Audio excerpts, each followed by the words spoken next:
ध्यान दे रही है सिर्फ और सिर्फ धार्मिक मुद्दों पे। सरकार ये सोच रही है कि इनको कैसे भटकाया जाए और धार्मिक मुद्दों पे लगाया जाए, ताकि ना ही ये डिमांड करेंगे कि हमें एजुकेशन चाहिए, एजुकेशन नहीं होगी तो रोजगार भी नहीं मांगेंगे। कि जो 33% महिला आरक्षण दिया गया है वो तुरंत लागू किया जाए। दूसरा, जो बढ़ती हुई जो महंगाई हो रही है, जिसकी वजह से औरतों को इतनी परेशानी हो रही है, उसको कम किया जाए, उसका जो है समाधान निकाला जाए। तीसरा, जो महंगाई के चलते हुए जो महिलाओं पे अत्याचार हो रहा है, या फिर नॉर्मली भी अगर आप देखेंगे दूसरे स्टेट्स में, जैसे हरिद्वार से खबर आई, यूपी से खबर आती है, छोटी छोटी बच्चियों के साथ रेप हो रहा है, 6 साल की हो, 3 साल की हो। अभी 3 साल की बच्ची का रेप करके उसको शमशान घाट में भेज दिया गया।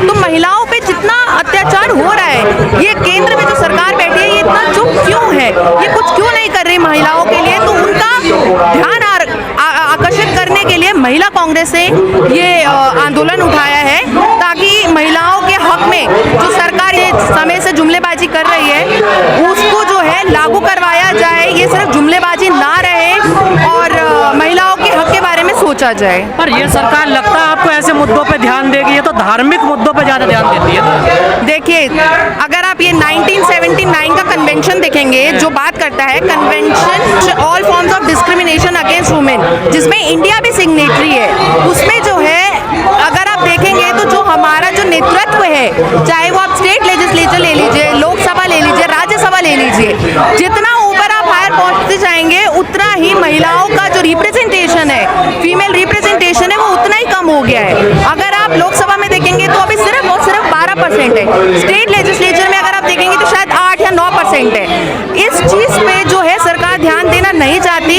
सरकार ध्यान दे रही है सिर्फ और सिर्फ धार्मिक मुद्दों पे, ताकि जो देश का युवा है, जो देश की महिलाएं हैं, जो देश के जो नौजवान जनरेशन है, वो उनसे ना ही रोजगार मांगे, ना ही वो उनसे उस मुद्दे पे बात करें कि हमारी पढ़ाई के बारे में क्या किया जा रहा है। अगर आप इसी से रिलेटेड अगर एक चीज देखेंगे तो गाजियाबाद में मैंने न्यूज पढ़ा, 2 तारीख तक स्कूल्स, यूनिवर्सिटीज, इंस्टीट्यूशन सब बंद है।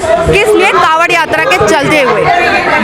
सरकार ये नहीं सोच रही है कि स्कूलों में कितनी सुविधाएं दी जाए, सरकार ये सोच रही है कि इनको कैसे भटकाया जाए और धार्मिक मुद्दों पे लगाया जाए, ताकि ना ही ये डिमांड करेंगे कि हमें एजुकेशन चाहिए, एजुकेशन नहीं होगी तो रोजगार भी नहीं मांगेंगे। जन कल्याण के लिए होती है, पर अगर आप रेलवे की भर्तियां देखेंगे, अगर आप किसी भी रेलवे एम्प्लॉय से जाके बात कर लीजिए, वो बोलेगा मैडम हम ओवरबर्डन है, 20 से 25 लाख नौकरियां जो पेंडिंग पड़ी हुई है, क्यों नहीं भर रहे हैं, क्यों नहीं भर्ती कर रहे हैं? क्योंकि अगर सरकारी नौकरी देंगे तो सरकारी जो राजस्व है इनका जो अपनी जेब से देना पड़ेगा, वो ये लोग सेव करके रखना चाहते हैं, ताकि दूसरे मुद्दों पे लगाया जाए।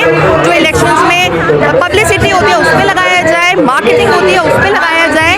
तो ये जो है जन कल्याण वाली सरकार लग नहीं रही है, ये सिर्फ जनता को मुद्दों से भटकाना। जनता भी तो नहीं समझ रही ना, देखिए जनता समझे, इसीलिए समय समय पे कांग्रेस पार्टी, महिला कांग्रेस, यूथ कांग्रेस, जो NSUI है, समय समय पर जो है मुद्दे उठाती है कि किस तरह से ये सरकार आपको भटकाने की कोशिश कर रही है, आप वापस ट्रैक पे आ जाइए। पर महिला तो किसी भी सरकार में सुरक्षित नहीं रही है ना, देखिए चाहे वो कांग्रेस की हो या बीजेपी की हो। देखिए, अगर इसी से चलते अगर आप नेशनल क्राइम ब्यूरो रिपोर्ट अगर आप देखेंगे तो जहाँ 2020 में जो क्राइम अगेंस्ट वुमेन थे वो तकरीबन 3 लाख थे, वहीं अब अगर बढ़ के 2022-23 में वो तकरीबन 5-5.5 लाख पहुंच चुके हैं। तो ये मेरी रिपोर्ट नहीं है, ये NCBB की रिपोर्ट है, जो बोल रही है कि कैसे दिन पर दिन बढ़ते जा रहे हैं क्राइम अगेंस्ट वुमेन। हर घंटे तकरीबन 51 महिलाओं के साथ दुष्कर्म हो रहा है।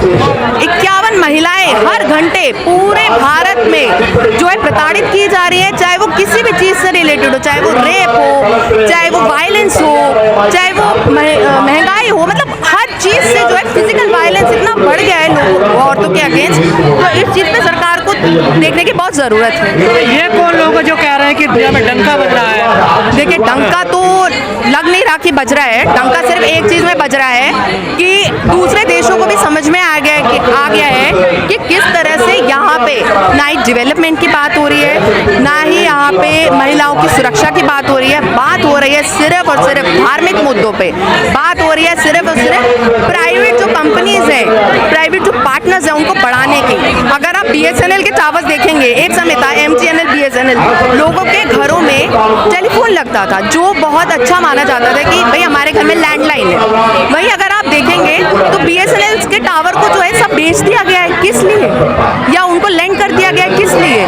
ताकि जो प्राइवेट प्लेयर्स है वो मोनोपोली क्रिएट कर सके। अभी जिस तरीके से प्राइवेट टैरिफ बढ़ाए जा रहे हैं, कंपनीज बढ़ा रही हैं मोबाइल फोन्स के, इनकमिंग तक के लिए आपको पे करना पड़ेगा, इनकमिंग तक आपके पास फ्री नहीं है। तो ये वही लोग हैं जो सिर्फ मुद्दों से भटकाना जानते हैं, जो ये चाहते हैं कि सिर्फ उनकी ही जेब गर्म की जाए सरकार, और सरकार जो है वो युवाओं को नौकरी ना दे, पढ़ाई के लिए इंस्टीट्यूशंस ना बढ़ाएं। जो भी इंस्टीट्यूशंस बने हुए हैं, चाहे आप IIT ले लीजिए, IIM ले लीजिए, यूनिवर्सिटीज़ ले लीजिए, जी सरकारें आती जाती रहती हैं, पर वही बात है कि सरकार ऐसी होनी चाहिए जन कल्याण के लिए काम करे। लेकिन जो 33% आरक्षण का जो बिल पास हुआ है संसद में, उसमें पिछड़ी महिलाओं में आरक्षण तो उनके लिए है नहीं। अगर हम ये भी एक सवाल खड़ा हो रहा है ना। अगर हम सीरीज देखेंगे तो पहली बार 96 में किया गया था इंट्रोड्यूस, उसके बाद 98 में आया, 99 में आया, पर वो किस लिए जो था वो लैप्स कर गया था, क्योंकि लोकसभा लैप्स हो गई थी, ये हुआ था। उसके बाद 2008 में फिर से किया गया। पर ये सरकार को ये सोचना चाहिए कि अगर हम महिला आरक्षण बिल लेकर आएंगे तो महिलाओं को भी उससे फायदा होगा, उनके उत्थान का काम होगा। जहाँ पे अभी लोकसभा में रिप्रेजेंटेशन बहुत कम है, स्टेट लेजिस्लेचर, लोकसभा में रिप्रेजेंटेशन तो उन्हीं महिलाओं का होगा ना जो अपर कास्ट है। तो वही महिला कहाँ से आएंगे, मुस्लिम महिला कहाँ से? SC ST की बात कर रहे हैं। वहीं अगर महिला कांग्रेस की अगर आप बात करेंगे तो हम बोल रहे हैं कि OBC को भी इंक्लूड किया जाए। अगर आप जनरल लेंगे महिलाओं को, क्योंकि अगर आप देखेंगे डिस्क्रिमिनेशन तो वहाँ पे किसी जाति को लेकर डिस्क्रिमिनेशन नहीं होता, वो एज अ होल होता है, मेल वर्सेस फीमेल। उसमें कोई फीमेल जो है अपर जाति लोअर जाति की नहीं होती। तो यहाँ पे एक डिमांड ये भी है कि जो पिछड़ी महिलाएं हैं या फिर OBC महिलाएं हैं उनको भी रिजर्वेशन दिया जाए।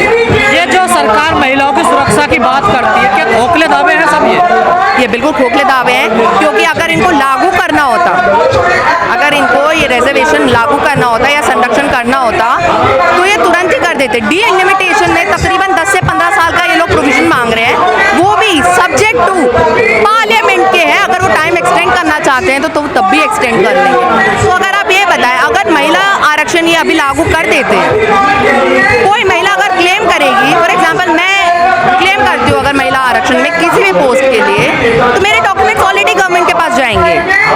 तो वहाँ पे जो है अगर ये सेंसस का बहाना ले रहे हैं या डीलिमिटेशन का बहाना ले रहे हैं, तो मुझे लगता नहीं कि ये जनता के लिए सही है या फीमेल्स के लिए सही है। सेंसस होना तो जरूरी है, कैसे पता पड़ेगा किस सीट को रिजर्व किया जाए, किसको नहीं किया जाए? देखिए इसके आंकड़े तो होने चाहिए ना। देखिए वो हो जाएगा, वो सरकार कर सकती है, क्योंकि सरकार के पास ऑलरेडी सारा का सारा लिस्ट है कि कितनी लोकसभा सीट्स है, कितनी राज्यसभा सीट्स है, कितनी स्टेट लेजिस्लेचर्स है, पंचायती राज तक अगर हम बात करेंगे तो सारा का सारा गवर्नमेंट के पास डेटा है। उनको जो है सिर्फ और सिर्फ अगर ये लागू कर देते हैं और कोई महिला अगर क्लेम करती है तुरंत कि मुझे यहाँ पे अभी इलेक्शन होने वाले हैं या जो भी है प्रोसीजर होता है, अगर उसमें क्लेम करती है तो गवर्नमेंट के पास डॉक्यूमेंट चले जाएंगे।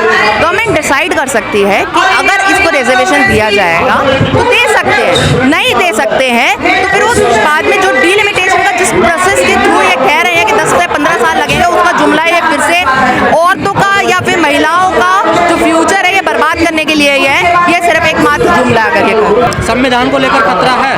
पहले मुझे नहीं लगता था, पर जिस तरीके से मैंने सत्ताधारी सरकार के जो MPs का जो बयान था, सिर्फ एक ही MP का बयान नहीं या फिर विधायक का बयान नहीं, काफ़ी सारे वीडियोस वायरल हुए थे, तब जाके लगा कि नहीं ये बात कहीं ना कहीं सच है। क्योंकि जो टीम में अंदर चल रहा है इन लोगों के, वो कहीं ना कहीं बाहर अब लोगों के जहन में से बाहर आ रहा है, लोगों की जुबान पे आ रहा है। तो ये जो कॉन्स्टिट्यूशन को चेंज करने की बात थी, 400 पार का जो स्पेसिफिक नारा था, क्योंकि अगर इनको सरकार ही बनानी थी तो एक लिमिट है, आप उतने पे बना सकते थे, पर 400 पार का स्पेसिफिक नारा इन्होंने इसलिए दिया था कि ये कॉन्स्टिट्यूशन यकीनन खत्म करना चाहते हैं। पर लोगों को जहाँ समझ में आ और किया। इस चुनाव में आखिर सवाल जो धार्मिक मुद्दे वो तो इनके सब फेल हो गए ना। देखिए अयोध्या हार गए, तो धार्मिक मुद्दे तो फेल हो गए ना इनके इस बार चुनाव। धार्मिक मुद्दे यकीनन इनके फेल हो गए। अयोध्या मंदिर की अगर हम बात करें तो वहाँ पे जो अभी लगा लीजिए पूरा बना भी नहीं है मंदिर, जितना बना है वहाँ पे लीकेज होना शुरू हो गई पहली बारिश में। अभी तो पूरा मानसून पड़ा, अभी तो पूरा सितंबर तक पड़ा है,